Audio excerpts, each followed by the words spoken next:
Dans cette dernière capsule d'introduction au cours, on va aborder la question de la conquête. Donc, on va voir de quelle manière est-ce que les Anglais vont s'emparer finalement de la Nouvelle-France. Et après ça, on verra les institutions que mettront en place les autorités anglaises après la conquête. Donc, voir quel sort sera réservé à cette Amérique française et catholique.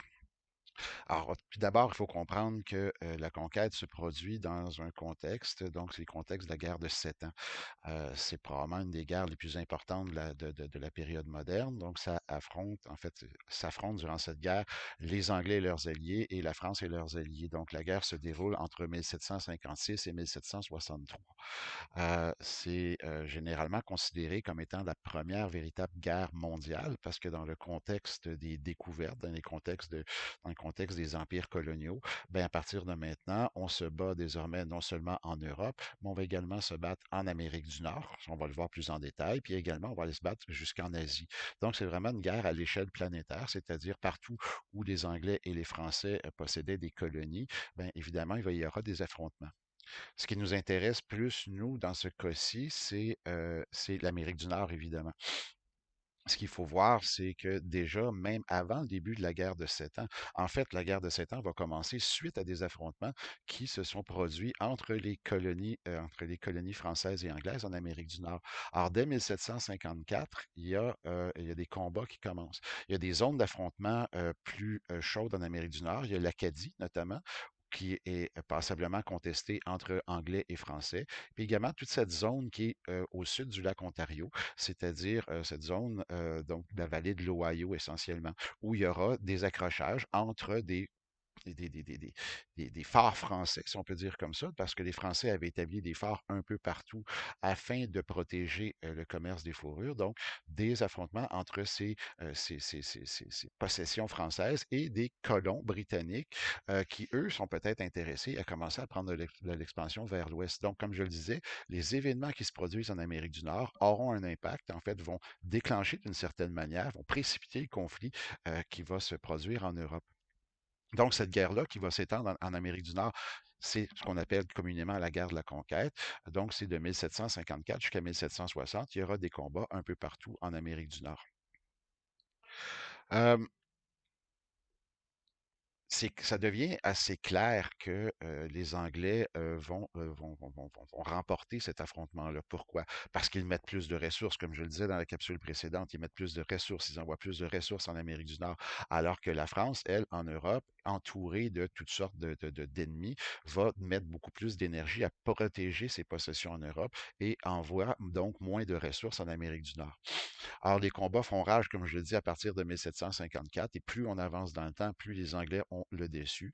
Mais le problème pour les Anglais, c'est de s'emparer justement du point fort de la France en Amérique du Nord, c'est-à-dire la ville de Québec. C'est une ville qui est difficilement prenable. Et en 1759, bien, les Anglais vont mettre le paquet pour justement s'emparer de la ville. Ils vont littéralement assiéger la ville. Donc, on voit finalement de toutes parts, il y a des possessions. Donc, on voit la ville de Québec qui est ici. Bien, les Anglais sont installés à la pointe de Lévis, sont installés un peu plus au nord, sont installés à l'île d'Orléans et vont littéralement assiéger la ville. Donc, c'est impossible, ça devient presque impossible pour la France ici de ravitailler finalement son point fort et les Anglais vont bombarder la ville pendant tout l'été. Ces bombardements-là auront des effets absolument horribles. La base ville de Québec va être passablement détruite comme on le voit avec ces images-ci. L'intérieur donc de l'église Notre-Dame-des-Victoires est pas mal dévasté. Donc c'est ça, on la reconnaît ici. Si vous êtes familier un peu avec Québec, vous allez voir si en plein milieu de la place Royale, donc c'est l'église Notre-Dame-des-Victoires. Donc c'est la ville est détruite. Faut voir aussi, ce sont les champs autour, donc les exploitations agricoles qui sont passablement amochées. Alors l'hiver 1759-1760 s'annonce assez terrible pour les habitants de la ville de Québec dans la mesure où il y a une destruction à grande échelle. Sauf que concrètement, les Anglais, l'été va passer avec ce siège, l'automne se pointe et grosso modo, les Anglais s'aperçoivent qu'ils ne sont pas encore capables de s'emparer de la ville. Donc, ils vont utiliser une ruse. Cette ruse-là, ben, ça va se passer le 13 septembre 1759. C'est que durant toute la nuit, les Anglais vont littéralement contourner la ville de Québec et vont faire escalader donc un escarpement assez abrupt. Ça s'appelle l'Anse au Foulon. Et donc, pendant la nuit, les soldats vont venir faire installer leurs soldats sur une plaine avoisinant Québec. Euh, et bien, cette plaine-là, bon, qui appartient à un type qui s'appelle Abraham Martin, c'est les plaines d'Abraham, ce sont les plaines d'Abraham. Donc, au matin du 13 septembre 1759, un peu surpris, les Français voient que les Anglais ont pris position et que s'engage là un combat qui va durer tout au plus 20 ou 25 minutes. euh, ben ça va, en fait, l'armée française sera défaite et ce n'est que l'affaire que de quelques jours après ça pour que les Anglais s'emparent définitivement de la ville de Québec. Alors, la prise de la ville de Québec, c'est l'élément central finalement de la conquête parce que c'est le centre administratif, c'est un centre économique fort important. Et à partir du moment où les Anglais se sont emparés de la ville de Québec, après ça, ben, prendre le reste de la vallée du Saint-Laurent, ça sera presque une formalité. Euh, Durant l'année 1760, ce sera Trois-Rivières qui va tomber et éventuellement, en 1760, ce sera la ville de Montréal. Le 9 octobre 1760, la ville de Montréal va se rendre sans même qu'il y ait combat. Donc, essentiellement, à la fin de l'année 1760, la vallée du Saint-Laurent est aux mains de l'Angleterre. Quel sort sera réservé à cette colonie-là, quel sort sera réservé à la Nouvelle-France? Ben pour ça, il faut attendre la fin de la guerre de 7 ans en Europe. Donc, il faut attendre 1763. Et en 1763, ben, ça devient clair que l'Angleterre va remporter la victoire. Et à partir de là, ben, à partir de ce traité de Versailles, euh, ce traité de Paris, pardon, à partir de ce moment-là, ben, l'Angleterre va commencer à réorganiser l'Amérique du Nord. Et donc, par la proclamation royale en 1763, l'Angleterre va créer une colonie ici dans la vallée du Saint-Laurent qui s'appelle la province de Québec. Donc, c'est-à-dire que l'Angleterre va organiser la vie de cette population canadienne, française, catholique, d'une certaine manière. L'Angleterre va permettre, après 1763, pendant à peu près un an, va permettre aux habitants de la vallée du Saint-Laurent de retourner en France s'ils le veulent, mais pour la plupart des gens qui ne sont pas des Français, ce sont des Canadiens, ils vont devoir rester ici et subir finalement les conséquences. Ce qui est intéressant de remarquer, c'est que l'Angleterre qui prend maintenant possession de l'ancienne Nouvelle-France, mais cette espèce d'immense territoire entre les 13 colonies et le fleuve Mississippi, cette espèce d'immense territoire, l'Angleterre le concède provisoirement aux Amérindiens et on le verra dans quelques instants, cette décision-là va avoir des conséquences quand même importantes. Mais regardons plus en détail le contenu de la proclamation royale. Donc, ce qu'on affirme en 1763, ce que l'Angleterre affirme, c'est que les lois anglaises seront imposées à partir de maintenant. Donc, l'Angleterre, ce qu'elle vise, c'est vraiment d'angliciser, appelons ça comme ça, la population. Donc, on dit, ce sont les lois anglaises qui sont en vigueur et la religion catholique, elle est définie maintenant interdite. Troisième chose, l'Angleterre en fait, dit qu'on maintiendra le régime seigneurial. Donc, les seigneuries existantes pourront continuer à fonctionner. Ce que cherchait à faire l'Angleterre avec ça, c'est de mettre de son côté, finalement, ce qu'elle croyait être l'élite de la population dans la vallée du Saint-Laurent. Donc, on essaye de faire plaisir aux seigneurs. Donc, c'est quelque chose, donc, au premier coup d'œil, la proclamation royale, elle est passablement rigide, elle est passablement sévère. Or, dans la réalité, dans les années qui vont suivre, durant les années 1760, dans la réalité, l'application ne sera peut-être pas tout à fait aussi rigide.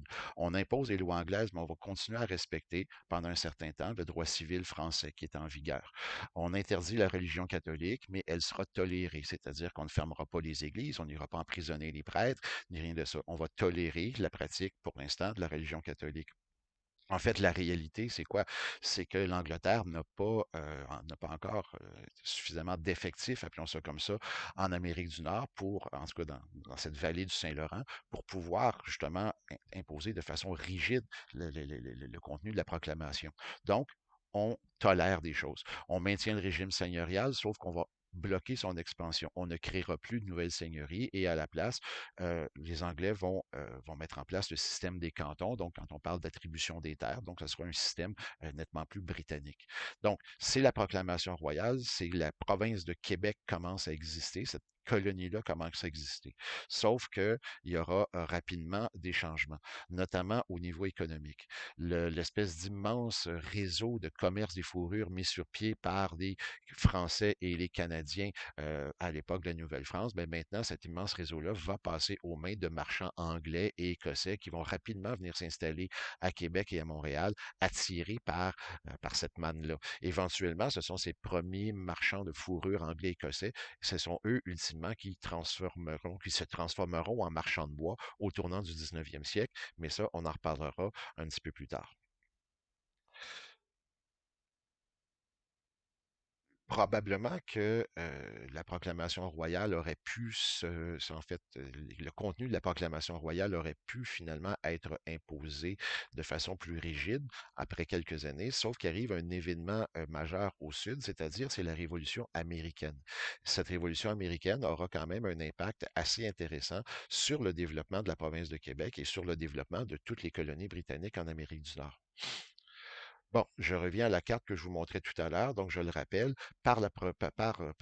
suite à la guerre de 7 ans, l'Angleterre, bon, va organiser la province de Québec, on vient de le voir, sauf que l'Angleterre va laisser ce territoire-là, cette espèce d'immense territoire, aux Amérindiens. Et ça déplaît passablement aux 13 colonies. Les habitants des 13 colonies, en fait, les 13 colonies anglaises en Amérique, c'était des colonies qui étaient quand même assez prospères. Chacune avait son domaine de spécialisation. Au nord, on faisait plus d'agriculture, de la pêche. Dans les colonies du centre, je le rappelle, c'était le tabac. Au sud, c'est l'industrie du coton, la culture du coton qui se développait. Et ces 13 colonies exportaient énormément de produits en Angleterre. Et dans chacune de ces 13 colonies, il y avait une bourgeoisie assez active qui s'est développée. Une bourgeoisie qui aussi aimait bien, en fait, jouissait d'une certaine autonomie. Dans chacune des 13 colonies, il y avait des institutions représentatives. Dans chacune des 13 colonies, les colons prenaient passablement de décisions sur la façon dont les choses se déroulaient à l'intérieur de leur colonie. Ces 13 colonies ont farouchement combattu durant la guerre de la conquête. Ils étaient du côté de l'Angleterre, évidemment, et les habitants de ces 13 colonies espéraient avoir une certaine récompense euh, à la fin du conflit, c'est-à-dire qu'on espérait pouvoir commencer à prendre de l'expansion vers l'ouest et justement étendre leurs diverses activités agricoles, commerciales et ainsi de suite. Quand l'Angleterre prend la décision de bloquer l'expansion vers l'ouest des 13 colonies, il y a une certaine frustration. Quand aussi, après, l'Angleterre va commencer à imposer des taxes pour justement renflouer ses coffres suite à la guerre de 7 ans, il y aura une réaction aussi négative dans les 13 colonies, dans la mesure où les habitants de ces colonies se disaient l'Angleterre nous impose des taxes, or nous n'avons aucun représentant au Parlement en Angleterre, donc il y a une frustration. Alors tout au long des années 1760, mais début des années 1770, il y a une grogne définitivement qui s'installe à l'intérieur des 13 colonies contre l'Angleterre. Et il y a un mouvement révolutionnaire qui va commencer. Il y aura des événements qui vont se produire. Bon, ici, c'est une image qui nous montre le massacre de Boston en 1770. Donc, des affrontements de plus en plus violents entre la population des 13 colonies et l'Angleterre. De même que le fameux événement en 1773, le Boston Tea Party, où des colons déguisés en Amérindiens vont aller s'emparer d'un navire britannique qui transportait du thé et on va jeter ces cargaisons de thé fortement taxées dans les eaux du port de Boston. Donc, il y a vraiment une réaction de plus en plus forte dans les 13 colonies et l'Angleterre a du mal à réagir. Et l'Angleterre va commencer à prendre des mesures pour essayer de contrôler ce mouvement révolutionnaire. Et une des mesures les plus drastiques prises par l'Angleterre, et surtout une des mesures les plus mal reçues dans les 13 colonies, c'est l'acte de Québec. En fait, l'acte de Québec, c'est vraiment, à mon avis, ce qui pousse l'Angleterre, en ce qui pousse les 13 colonies vers la Révolution. C'est la goutte qui fait déborder le vase. Alors, que fait l'acte de Québec en 1774? Ben, c'est qu'elle étend le territoire de la province de Québec, donc de la vallée du Saint-Laurent, et maintenant la province de Québec s'étend au-delà des Grands Lacs. Pourquoi? L'Angleterre voulait simplement faire plaisir aux bourgeois de Québec et de Montréal qui faisaient du commerce des fourrures. On a voulu leur faire plaisir en étendant leur territoire de commerce d'une certaine manière. Alors, les habitants des 13 colonies reçoivent très mal, donc ces 13 colonies, je le rappelle, qui voulaient prendre de l'expansion vers l'ouest, reçoivent très mal cette décision de l'Angleterre. Donc, comme je le disais, le lac de Québec, c'est vraiment la goutte qui fait déborder le vase. Donc, ce que fait le lac de Québec, de façon plus précise. On repousse les frontières des 13 colonies afin de satisfaire les marchands anglais de Québec et de Montréal et ça bloque en même temps l'expansion des 13 colonies. Et d'une certaine manière aussi, l'Angleterre va donner un petit bonbon d'une certaine manière à ce qu'elle considère l'élite de la population canadienne-française, c'est-à-dire qu'on va faire plaisir à la fois aux seigneurs et au clergé. On veut s'assurer de leur fidélité en rétablissant certains éléments de la religion et des lois françaises en 1774. Donc, à partir de là, les 13 colonies s'engagent dans un mouvement de guerre contre l'Angleterre. Cette guerre donc d'indépendance commence officiellement avec la signature de la Déclaration d'indépendance le 4 juillet 1776 et ce combat entre l'Angleterre et les 13 colonies va durer donc jusqu'en 1781. Par le traité de Versailles de 1781, ben, il y a une entente. Évidemment, les États-Unis vont apparaître sur la carte et les États-Unis vont s'emparer d'une quand même une portion de territoire majeure qui appartenait à l'Angleterre. Dorénavant, l'Angleterre, ses possessions coloniales en Amérique du Nord, elles sont confinées définitivement au Nord. Alors, quel impact ça va avoir sur le développement du Québec? Bien, c'est pas très, très compliqué. C'est qu'il faut voir que à partir donc des années 1780, donc à partir du moment où les États-Unis commencent à exister pour vrai, il y a de ces individus qui voulaient demeurer fidèles à l'Angleterre, parce qu'il faut comprendre, ce ne sont pas tous les habitants des nouveaux États-Unis qui souhaitaient l'indépendance. Donc, il y a des gens, des loyalistes, des gens qui veulent demeurer fidèles à la couronne, vont quitter quand même par milliers, vont quitter les nouveaux États-Unis et vont venir s'installer dans les colonies britanniques en Amérique du Nord. Donc, on peut voir qu'il y en a à peu près 6 000 qui vont venir s'installer dans la péninsule, bon, autour des Grands Lacs, dans ce qui deviendra essentiellement l'Ontario. Il y en a à peu près 2 000 qui vont venir s'installer donc au sud du Saint-Laurent, donc dans ce qu'on appelait dans les cantons de l'Est, donc en Estrie. Et il y en a après ça un 34 000 qui va aller s'installer dans les Maritimes, dans ce qu'on appelait à l'époque la Nouvelle-Écosse, mais éventuellement ça deviendra le Nouveau-Brunswick, Nouvelle-Écosse, donc 34 000. Comme je vous le disais, donc c'est plus de 40 000 loyalistes qui vont quitter les nouveaux États-Unis et venir s'installer dans les colonies britanniques d'Amérique du Nord. Or, ce qu'il faut savoir, c'est que ces habitants, ces anciens habitants des 13 colonies, comme je le disais tout à l'heure, sont tout de même habitués depuis un certain temps à avoir des institutions représentatives, une forme de parlementarisme. Et quand ils débarquent dans les colonies britanniques d'Amérique du Nord, il n'y a pas de ça. Alors, ces nouveaux arrivants commencent à faire des pressions et pour que le système change un peu. Et l'Angleterre ben, va accorder en 1791 l'acte constitutionnel. L'acte constitutionnel réorganise l'Amérique du Nord britannique. On va créer, comme vous le voyez, ben, Terre-Neuve existait déjà, mais on va créer le Nouveau-Brunswick, la Nouvelle-Écosse, et surtout, on va séparer la province de Québec en deux et on va créer le Bas-Canada et le Haut-Canada, donc essentiellement les ancêtres du Québec et de l'Ontario. Et l'acte constitutionnel, ce qu'il va faire, ben, c'est qu'il va donner une structure administrative nouvelle à la colonie. Et là, on va la décrire. Donc, essentiellement, on a l'Angleterre qui va nommer un gouverneur pour administrer chacune des colonies. Et ce gouverneur, une fois en place, aura la charge, lui, de se trouver des conseillers, conseillers exécutifs, conseillers législatifs. Les conseillers exécutifs sont là pour faire appliquer les lois, les conseillers législatifs sont là pour adopter les lois. Donc, le gouverneur va aller choisir à l'intérieur de la colonie des gens pour venir siéger sur ces conseils. On comprend bien qu'un gouverneur britannique va probablement aller s'entourer, logiquement, de Britanniques. Donc, autrement dit, on va aller chercher parmi une certaine aristocratie, parmi les bourgeois britanniques sur place, on va aller chercher donc ces conseillers-là. L'élément francophone et catholique très vastement majoritaire, évidemment, sera sous-représenté dans ces conseils-là. Donc, euh, donc les conseils, donc ceux qui vont prendre des décisions, ben, c'est la minorité anglaise. Mais la nouveauté du lac constitutionnel, elle est là. C'est qu'on va créer une chambre d'assemblée qui sera élue par des électeurs. Qui sont ces électeurs? On ne précise pas homme ou femme, on dit toute personne âgée, en fait toute personne majeure et qui possède un certain niveau de fortune peut avoir, peut avoir la qualité d'électeur et on va élire une chambre d'assemblée. Ça, c'est la grande nouveauté, c'est le début du parlementarisme. La toile que vous voyez en fond ici, ça représente, en fait, on l'appelle le débat sur les langues, ça représente le premier grand débat qu'il y a eu au Parlement en 1792. Et il s'agissait de savoir dans quelle langue on était pour parler à la nouvelle Chambre d'Assemblée. Et évidemment, ben, on va choisir l'anglais et le français. Mais ce qui est surtout intéressant de regarder dans la diapo qui est ici, c'est qu'il n'y a aucun lien lien entre la Chambre d'Assemblée et ceux qui prennent les décisions. Donc, il y a du parlementarisme, oui, mais ce n'est pas un gouvernement responsable. Ce n'est pas un système représentatif. Ce n'est pas, donc, les preneurs de décisions n'ont aucun compte à rendre aux élus de la population. Et ça, ben, pendant peut-être les 10 premières années, ça ne revient pas tellement à la surface, mais éventuellement, au début des années 1800, il y a un groupe de députés, essentiellement les députés qui représentent les comtés ruraux, c'est-à-dire les comtés majoritairement francophones et catholiques, un groupe de députés qui vont commencer à contester justement cette façon de fonctionner. Et c'est cette contestation de ce système politique qui sera au cœur de la période suivante.